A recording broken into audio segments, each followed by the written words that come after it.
One Kawan TV1. Bismillahirrahmanirrahim. Assalamualaikum warahmatullahi wabarakatuh. Waalaikumsalam warahmatullahi wabarakatuh.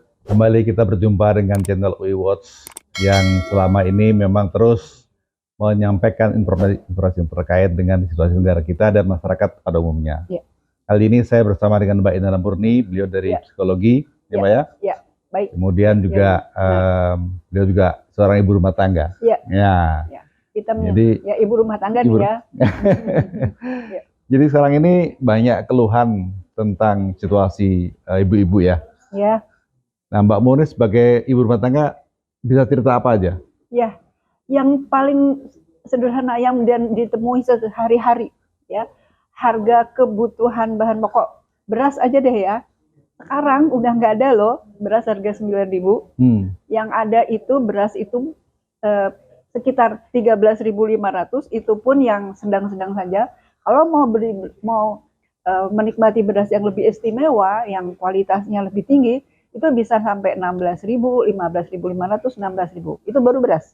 Oke. Ya, kita baru bisa itu baru beras. Ya, sehingga ada mungkin orang-orang tertentu yang mungkin beli beras itu ya terbatas ya. Artinya kebutuhan untuk hari itu. Ya. Sekarang selain beras, ya, kita sekarang melihat harga telur. Harga telur itu kalau kita beli di pasar itu ya sekitar 26 sampai 30.000 sekilo. Kecuali kalau kita bisa menemukan penjual yang juga merangkap sebagai peternak. Jadi ada sekarang peternak yang langsung menjual tanpa jadi langsung ke konsumen tanpa melalui distributor. Nah, untuk kalau yang telur yang ini ya yang dijual oleh peternak langsung itu yang langsung menjual itu memang sih bisa sekilo itu 25.000 ya, itu telur, belum yang lainnya ya. Jadi intinya sebetulnya sekarang harga-harga kebutuhan pokok itu makin lama makin tinggi ya. Kita lihat lagi juga minyak goreng ya.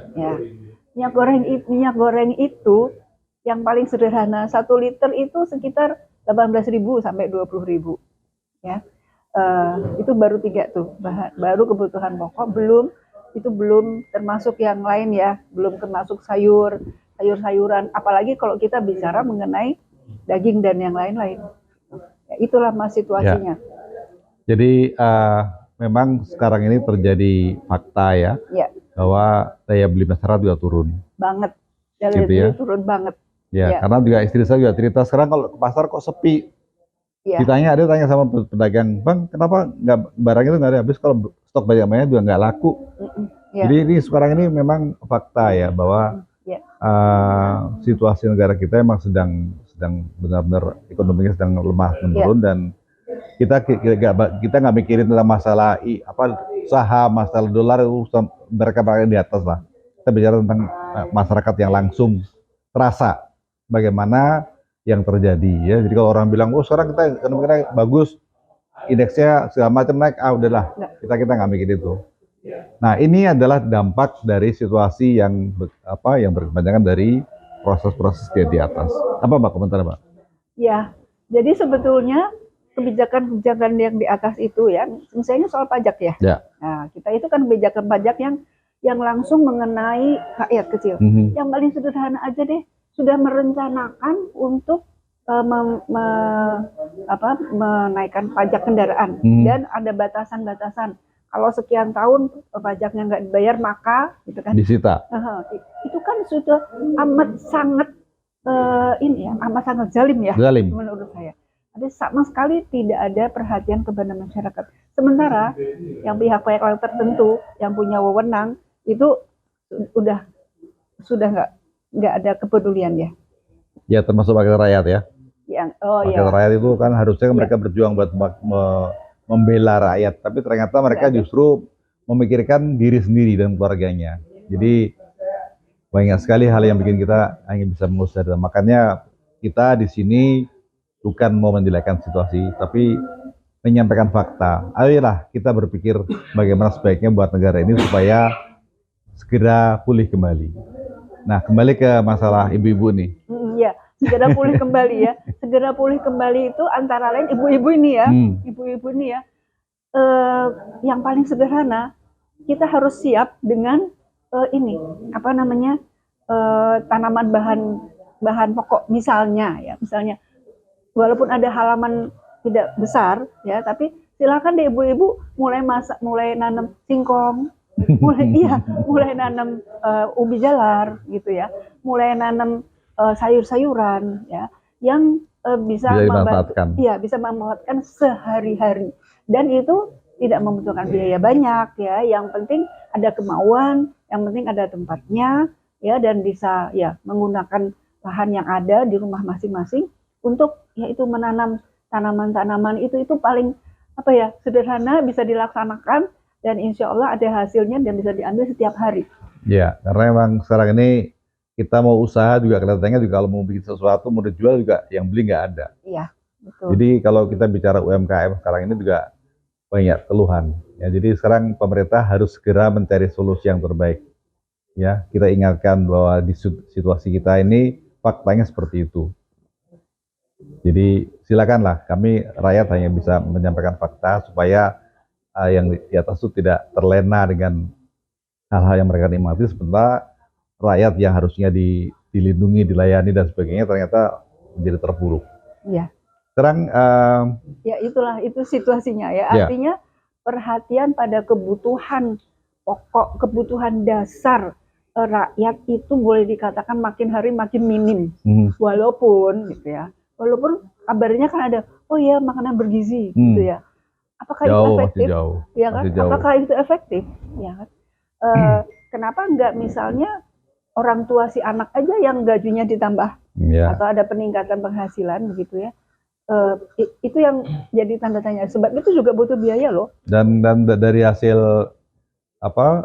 informasi yang kita dapat ternyata juga jumlah yang sudah dibagikan itu tidak sesuai dengan apa yang ditargetkan karena dananya juga nggak cukup. Artinya ini bukti bahwa mohon maaf nih ya, program yang tidak dirancang dengan baik sehingga banyak masalah di mana-mana ya, termasuk tadi ada makanan yang ternyata sudah tidak layak dimakan ya kan, dan itu uniknya nggak boleh dilaporkan, nggak boleh difoto, kan aneh, orang mau menyampaikan fakta nggak boleh.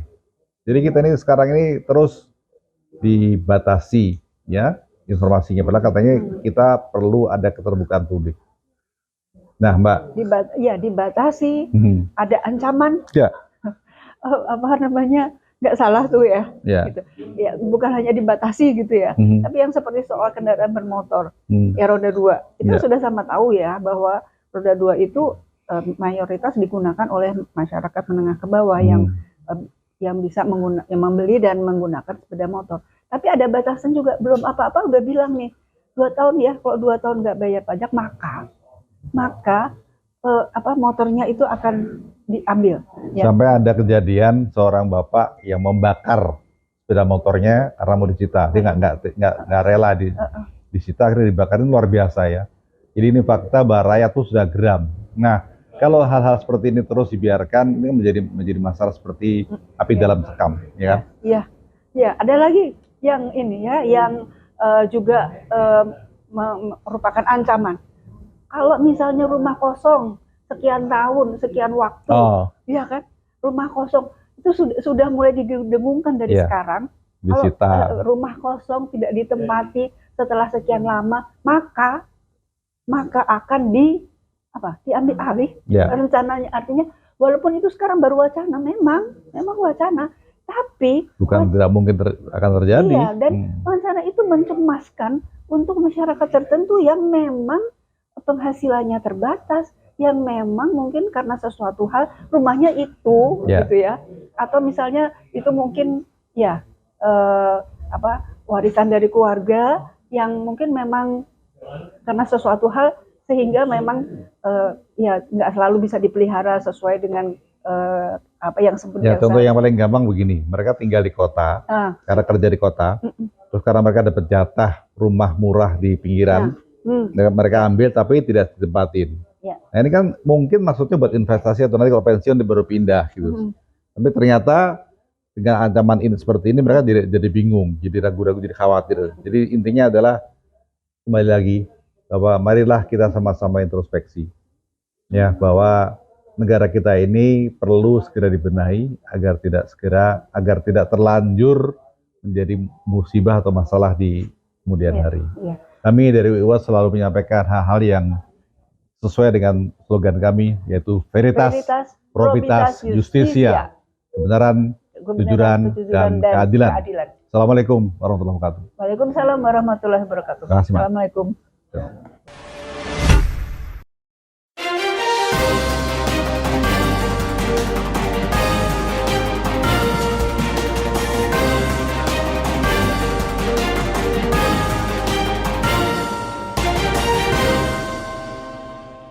One Kawan TV 1